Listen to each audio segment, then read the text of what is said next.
Okay guys, this is Joe with Colorado Wood Burner.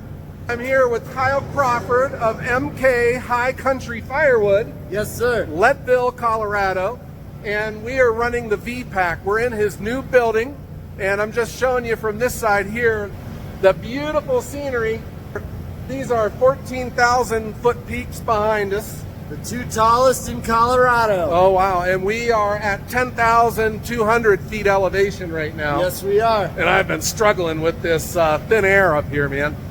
So we're gonna just turn ourselves this way because we're right here in his building. And we're gonna be showing off the VEPAK. This is the bagged firewood machine. Yes, sir. And this is his new building. And it is so new, you know, he doesn't have his electricity hooked up yet, so he's running these off a generator. And he doesn't have his heat, so we have a torpedo heater in the corner. So we're going to be talking over the drone of these machines. But otherwise, these are very quiet machines when you don't have the generators running. They just got electric motors that just hum. Yes, sir. And then there's some compressed air noises, and that's pretty much it. But Kyle, you are now the United States importer, yes, sir, and dealer of the VEPAKs. So we have an automated pneumatic system here for bundling firewood. All right. We have a hopper system with an agitator in the bottom and a series of conveyors that are triggered through photo eye sensors. So the wood goes up the conveyor, through the cleaner to get all the kindling out, and down. Then it comes single file up into the hopper.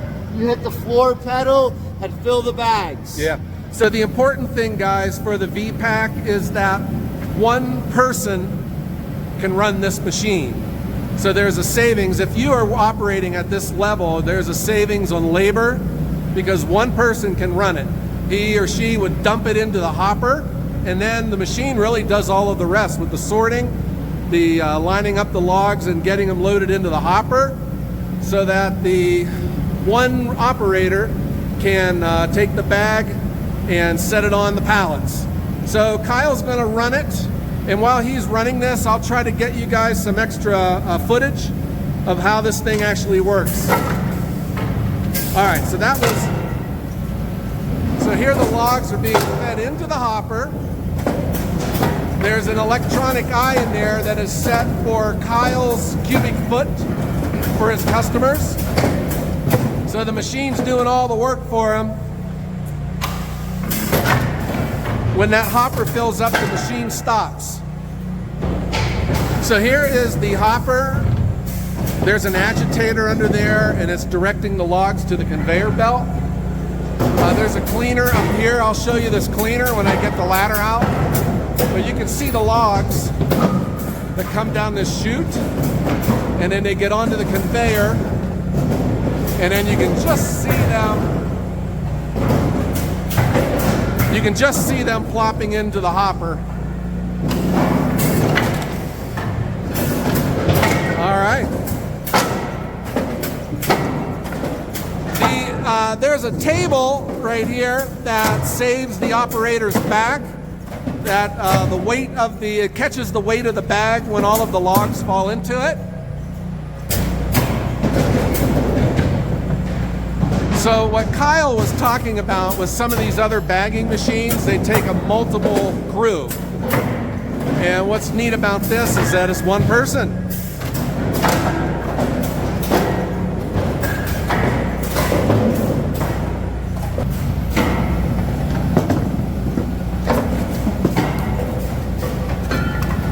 So here we are, guys. I am up on a ladder, and the hopper is down here. It's bringing the wood up the conveyor, and I've been watching this thing work. It clears its own jam. Sometimes the log will get stuck in here, and it will stop, run backwards and clear, and then go forward again. And then these logs come around to the home stretch, and then they go into that trap door, and that is feeding the workstation where Kyle is at.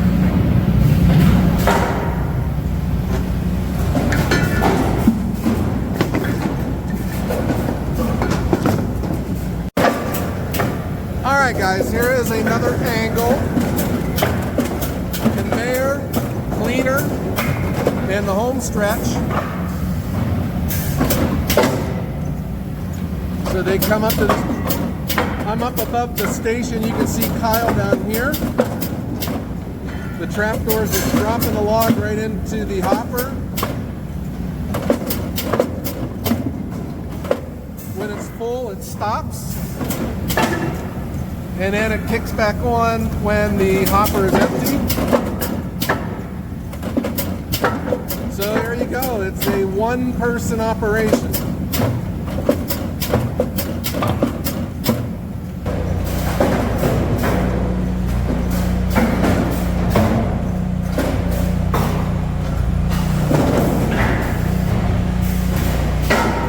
So this is the cleaner. It's got those wheels in it. I'm going to try and... There are those wheels that you see like on my cleaner. So the logs take a ride on that, and any of the scraps will fall through. Doesn't get into the bag for the customer. And he has a big bag here collecting all the stuff that falls through it.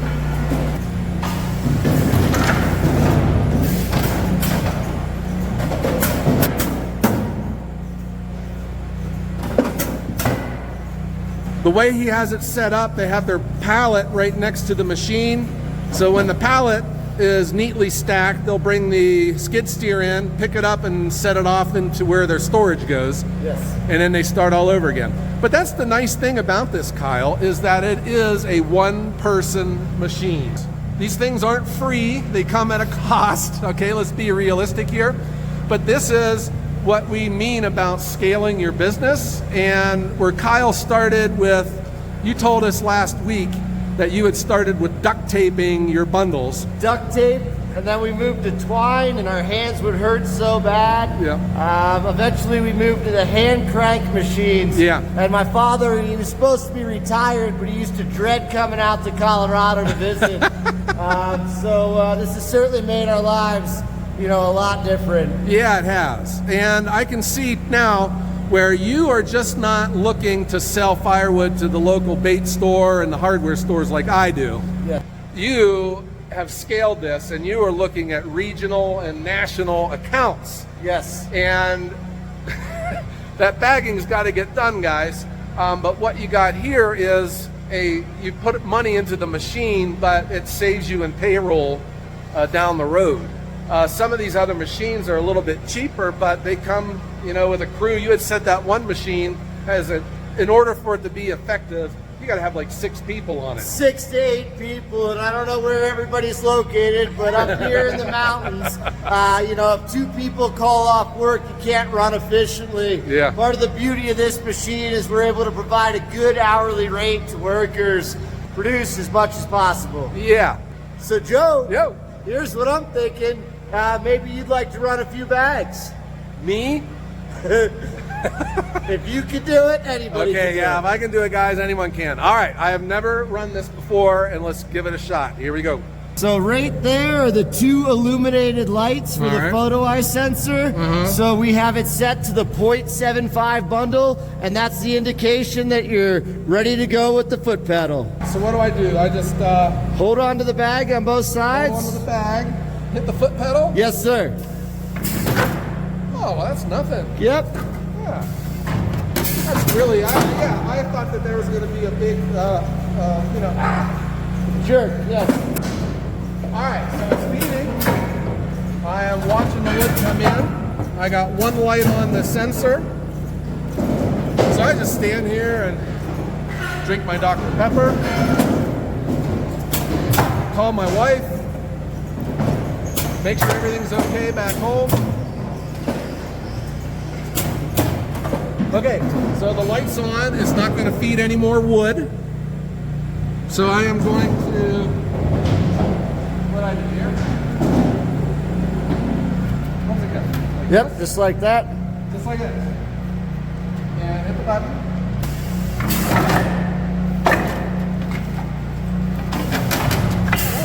Yep.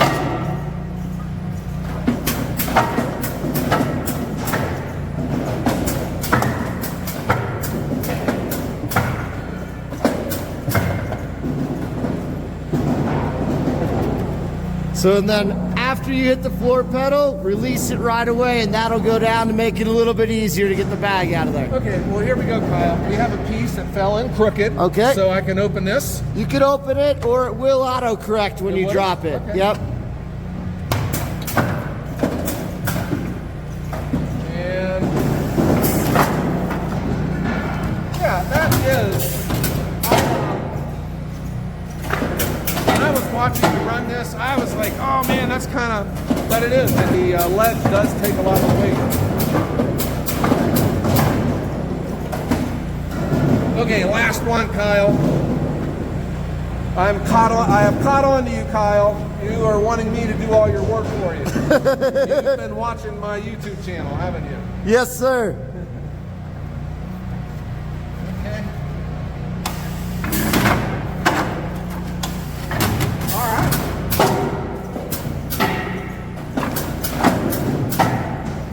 So we've turned off the generator, but I saw this running at Paul Bunyan, and it's quiet. Yes, sir. It is. It's quiet. And I have this thing about noise, you know.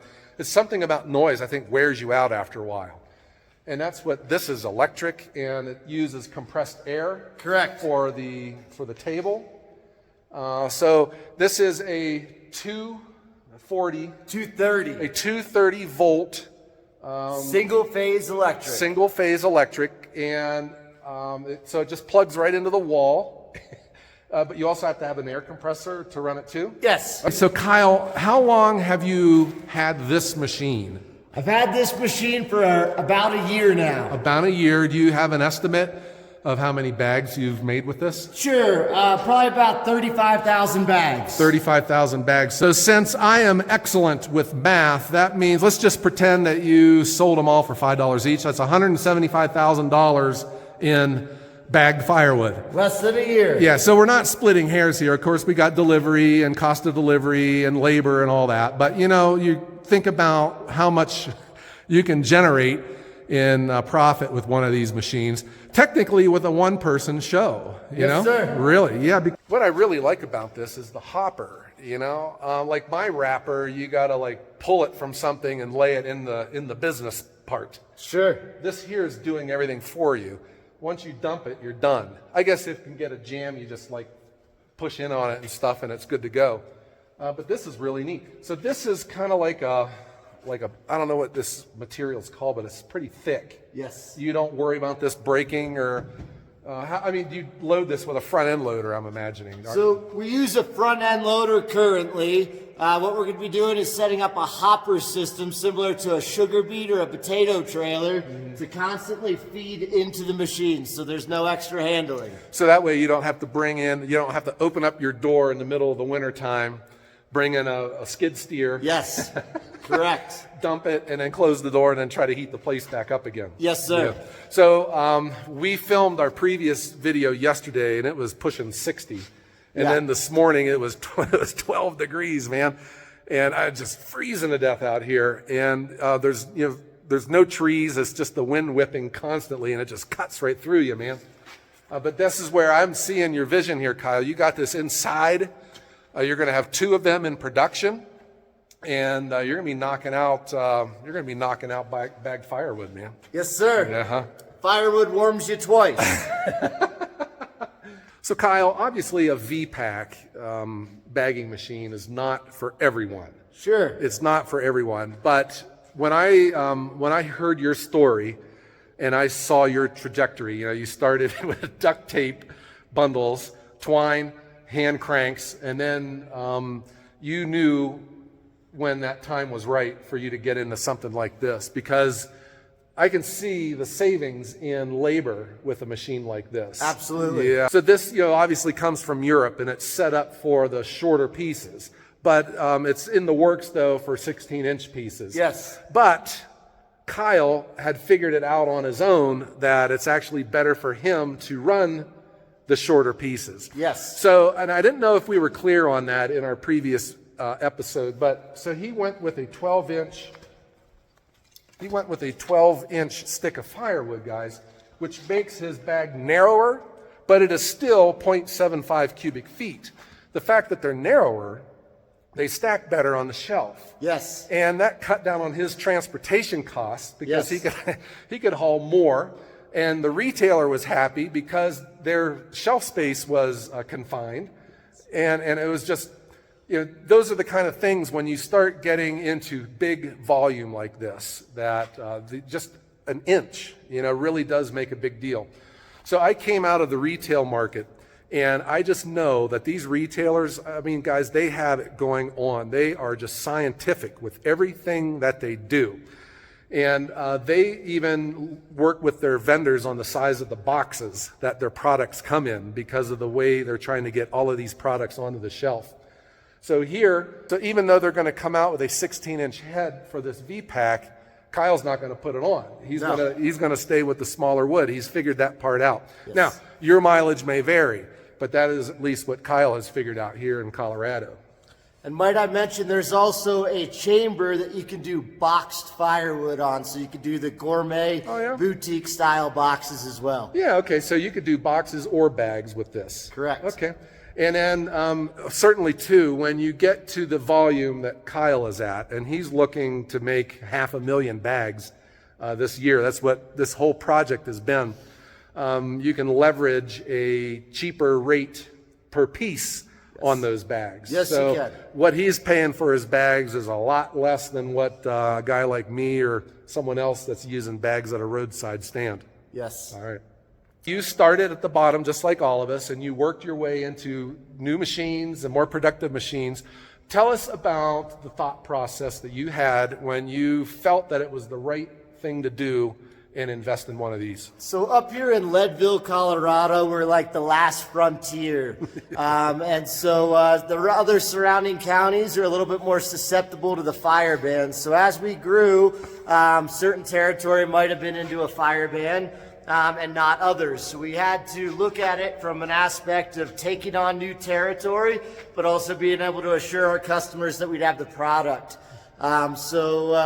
The hand crank machines were certainly a stepping stone for us, but as we grew and we had to pay for more equipment, we had to expand our production. Mm-hmm. So this machine really gave me the confidence to do that. Okay, so on a scale of 1 to 10, what was it like? How scary was it when you wrote the check for this VEPAK? So it was a little nerve-wracking. I traveled all over the country and saw different facilities and machines. Uh-huh. The biggest thing for me was a labor force. So, it's hard to get 8 people to show up, but if 2 people don't show up, production's down. Yeah. One of the key aspects of this machine is it allowed us to pay an hourly rate to people.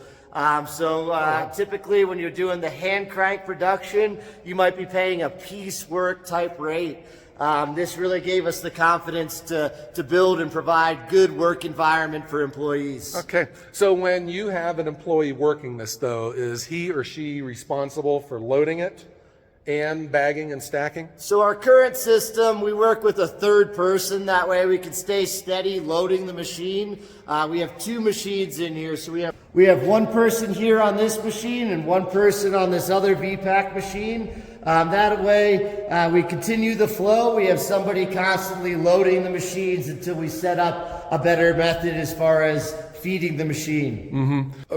So Kyle, these are available right now. Absolutely. People can buy these. They are gettable here in the United States. Well, they're gettable all over the world, I guess, right? Correct. But you are the importer here for the United States. If a person is interested in one of these, if they want to just get a quote on one, what do you recommend that they do? So pick up the phone and give me a call, or check us out on Facebook. That's MK High Country Firewood. If you're interested in coming out here and having a business meeting, we can go hit the slopes or do some fishing and check out the facility. Yeah, so I have a policy at my yard. If someone comes, they have to bring their gloves because I have work for them. Yes. But that's probably not the case here. You seem to be a pretty nice guy, Kyle. Right. And VEPAK has a website, guys. I will put it in the description as well. And check them out. Like I said, these are not for everyone, but I am sold on this simply because I'm watching this work as a one-person operation. I think yes, it would be great to have another person to help stack and everything, but just think about it. When a bad day, the flu's going around, and one person can still be productive. Absolutely. Yeah. So Kyle, I was walking by. Now, what the heck is this thing right here? That is a coffee dispenser. Coffee dispenser. What are they going to think of next? Do you think VEPAK could put a Dr. Pepper dispenser on one of their machines? Surely you wouldn't want to put a Dr. Pepper in a coffee dispenser. Yes, I would. And don't call me Shirley. Okay, Kyle, before I go, I think you're really nice. I went ahead and brought you an Ohio Wood Burner sticker. Okay. And I have also brought you, Kyle, an honorary, okay, not the real one, but an honorary Ohio Wood Burner Employee of the Month sticker. Flattering. Thank you. Yeah. But just to be clear, it's only honorary. Kyle, thanks so much for having me out here. You've been a gracious host. You've made me feel at home, and I just feel like I would love to come back here and watch you work. Absolutely. Anytime, Joe. Okay. All right. So if anyone's serious, if you're interested, Kyle is gettable. I'll put all of his contact information in the description, and tell him that you saw him on Ohio Wood Burner. All right, guys. Everyone, have a great day.